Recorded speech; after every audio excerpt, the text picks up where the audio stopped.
ಈ ಸರ್ಕಾರ ರೈತರ ಬಡವರ ವಿರೋಧಿ ಸರ್ಕಾರ ಆಗಿದೆ.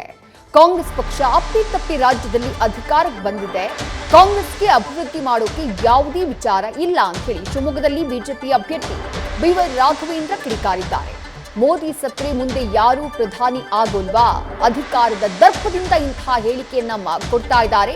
ರಾಜು ಕಾಗೆ ಈ ಬಗ್ಗೆ ಕ್ಷಮೆ ಕೇಳಬೇಕು ಅನ್ನುವಂತಹ ಆಗ್ರಹವನ್ನ ಮಾಡ್ತೀನಿ ಅಂತ ಹೇಳಿ ಶಿವಮೊಗ್ಗದಲ್ಲಿ ಬಿಜೆಪಿ ಅಭ್ಯರ್ಥಿ ಬಿವೈ ರಾಘವೇಂದ್ರ ಹೇಳಿಕೆಯನ್ನ ಕೊಟ್ಟಿದ್ದಾರೆ.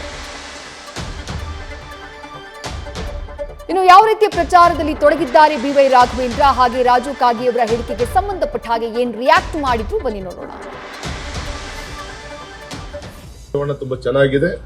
ದಿನ ನಮ್ಮ ಪಕ್ಷಕ್ಕೆ ಮತ ಹಾಕ್ಬೇಕು ಅಂತ ಸಂಕಲ್ಪ ಮಾಡಿದರೆ ಆ ಸಂಖ್ಯೆ ದಿನ ದಿನ ದಿನ ಹೆಚ್ಚಾಗ್ತಾ ಇದೆ. ತುಂಬಾ ಒಳ್ಳೆ ಹಂತದಲ್ಲಿ ಜನ ಆಶೀರ್ವಾದ ಮಾಡ್ತಾರೆ ಸರ್. ಈಗಾಗಲೇ ನಡ್ಡಾಜಿ ಅವರು ಬಂದಿದ್ರು, ಅದೇ ರೀತಿ ಮೊನ್ನೆ ಕುಮಾರಸ್ವಾಮಿಗಳು ಬಂದಿದ್ರು. ಅವರ ಪಕ್ಷದ ಕಾರ್ಯಕರ್ತರ ಒಂದು ವಿಶ್ವಾಸ ತುಂಬುವಂತ ಕೆಲಸವನ್ನ ಮಾಡಿದ್ದಾರೆ. ಯಡಿಯೂರಪ್ಪ ಸಾಹೇಬರು ಪ್ರವಾಸ ಆಗ್ತಾ ಇದೆ. ನಾಳೆ ಅಣ್ಣಾಮಲೈ ಸಾಹೇಬರು ಇದಕ್ಕೆ ಬರ್ತಾ ಇದ್ದಾರೆ, ಬೈಂದೂರಿ ಬರ್ತಾ ಇದ್ದಾರೆ. ನಾನು ಕೂಡ ಹೋಗ್ತಾ ಇದ್ದೇನೆ, ರೋಡ್ ಶೋ ಇದೆ. ಹಾಗಾಗಿ ತುಂಬಾ ಒಳ್ಳೆ ರೀತಿಯಂತ ಒಂದು ಟೇಕ್ ಆಫ್ ಆಗಿದೆ. ಒಳ್ಳೆ ರೀತಿಯಂತ ಲ್ಯಾಂಡಿಂಗು ಕೂಡ ಆಗುತ್ತೆ. ಸನ್ಮಾನಚ್ಯುತ ಕಾಂಗ್ರೆಸ್ಸಿನ ಶಾಸಕರು ರಾಜು ಕಾಗೆ ಅವರು ನರೇಂದ್ರ ಮೋದಿಜಿಯವರ ಬಗ್ಗೆ, ಹಾಗೆ ಅವ್ರು ಸತ್ತಾದ ಮೇಲೆ ಯಾರು ಇಲ್ವಾ ಅಂತೇಳಿ ಪ್ರಶ್ನೆಯನ್ನ ಮಾಡಿದ್ದಾರೆ. ಈ ಸಂದರ್ಭದಲ್ಲಿ ಇಷ್ಟು ಮಾತ್ರ ಹೇಳ್ತೀನಿ, ಕಾಂಗ್ರೆಸ್ಸಿನ ಮನಸ್ಥಿತಿ ಅಂದ್ರೆ ಗೌರವಂತ ವಿಶ್ವ ಕಂಡಂತ ಹೆಮ್ಮೆಯ ನಾಯಕರಂತ ನರೇಂದ್ರ ಮೋದಿಜಿಯವರನ್ನ ಸಾವನ್ನ ಏನೋ ಬಯಸ್ತಾ ಇದ್ದಾರೆ ಇವರು. ಇದು ರಾಜು ಕಾಗೆ ಅವರ ಮಾತು ಅನ್ನೋಕ್ಕಿಂತ ಕಾಂಗ್ರೆಸ್ ಅವರ ಒಂದು ಮನಸ್ಥಿತಿಯನ್ನ ಅವ್ರ ಮುಖಾಂತರ ವ್ಯಕ್ತಪಡಿಸುವಂತ ಒಂದು ಕೆಲಸವನ್ನು ಅವ್ರು ಮಾಡ್ತಾ ಇದ್ದಾರೆ. ಹಾಗಾಗಿ ಈ ಸಂದರ್ಭದಲ್ಲಿ ನಾನು ಇಷ್ಟೇ ಹೇಳೋದು, ಮೋದಿಜಿಯವರಿಗೆ ಇನ್ನೂ ಹೆಚ್ಚಿನ ಒಂದು ಆರೋಗ್ಯ ಶಕ್ತಿಯನ್ನು ಕೊಡುವಂತ ದಿಕ್ಕಿನಲ್ಲಿ ನಮ್ಮ ಕಾರ್ಯಕರ್ತರು ಇನ್ನು ಹೆಚ್ಚು ನೀವು ಓಡಾಡುವಂತಹ ಜಾಗದಲ್ಲಿ ದೇವಸ್ಥಾನಗಳಲ್ಲಿ ಪೂಜೆಯನ್ನ ಮಾಡಿ ಆಶೀರ್ವಾದ ಮಾಡಿಸುವಂತ ಕೆಲಸವನ್ನ ಮಾಡಬೇಕು ಅಂತ ಹೇಳಿ ನಾನು ನಮ್ಮ ಕಾರ್ಯಕರ್ತರಿಗೂ ಕೂಡ ನಾನು ವಿನಂತಿಯನ್ನ ಮಾಡ್ಕೊಂತೀನಿ.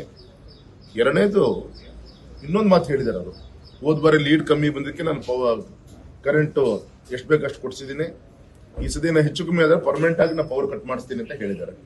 ಅಂದ್ರೆ ಈ ರೀತಿಯಂತ ಹಗುರವಾಗಿ ಮಾತಾಡುವಂತ ಒಂದು ಪ್ರಕ್ರಿಯೆ ಇವತ್ತು ಅವ್ರ ಮುಖಾಂತರ ಕಾಂಗ್ರೆಸ್ಸಿನ ಕಾರ್ಯಕರ್ತರು, ಕಾಂಗ್ರೆಸ್ಸಿನ ಮುಖಂಡರುಗಳು ಈ ರೀತಿ ಒಂದು ದಬ್ಬಾಳಿಕೆ ಮಾತನ್ನ ಆಡ್ತಾ ಇದ್ದಾರೆ. ಇದು ತುರ್ತು ಪರಿಸ್ಥಿತಿಯ ಸಂದರ್ಭ ಅಲ್ಲ. ಇದು ಇವತ್ತು ಪ್ರಜಾಪ್ರಭುತ್ವಕ್ಕೆ ಶಕ್ತಿ ತುಂಬಿದಂತ ನರೇಂದ್ರ ಮೋದಿಜಿ ಅವರ ಒಂದು ನೇತೃತ್ವದಲ್ಲಿ ದೊಡ್ಡ ರೀತಿಯಲ್ಲಿ ಚುನಾವಣೆ ನಡೀತಾ ಇದೆ ಇವತ್ತು. ಆ ರೀತಿ ಈ ರೀತಿಯಂತ ಥ್ರೆಟನ್ ಕೊಡುವಂತ ಒಂದು ಪ್ರಯತ್ನ ಮಾಡ್ತಾ ಇದ್ದಾರೆ. ಆದಷ್ಟು ಬೇಗ ಬಿಜೆಪಿ ಕಡೆಯಿಂದ ಒಂದು ಕಂಪ್ಲೇಂಟ್ ಅನ್ನು ಕೂಡ ಚುನಾವಣಾ ಆಯೋಗಕ್ಕೆ ಲಾಡ್ ಮಾಡಿ ಈ ರೀತಿ ಥ್ರೆಟ್ ಕೊಡ್ತಂತ ಬರೀ ಇದೊಂದೇ ಅಲ್ಲ, ಇವನ್ ಗ್ಯಾರಂಟಿ ವಿಚಾರದಲ್ಲೂ ಕೂಡ ಥ್ರೆಟ್ ಕೊಡ್ತಾ ಇದ್ದಾರೆ. ಅಕಸ್ಮಾತ್ ಬಿಜೆಪಿಗೆ ವೋಟ್ ಹಾಕಿ ನಮ್ಮ ಹತ್ರ ಒಂದು ಸಾಫ್ಟ್ವೇರ್ ಇದೆ, ಕ್ಯಾನ್ಸಲ್ ಆಗುತ್ತೆ, ಈ ರೀತಿ ಕಾರ್ಯಕರ್ತರು ಈ ರೀತಿಯಂತ ಸರ್ಕಾರದ ಯೋಜನೆಗಳನ್ನ ಆಮಿಷವನ್ನು ತೋರಿಸಿ ಈ ರೀತಿಯಂತ ಏನು ಪ್ರಯತ್ನ ಮಾಡ್ತಾ ಇದ್ದಾರೆ. ಇದನ್ನು ಬಿಜೆಪಿ ನಾವೆಲ್ಲರೂ ಕೂಡ ಖಂಡಿಸ್ತೀವಿ.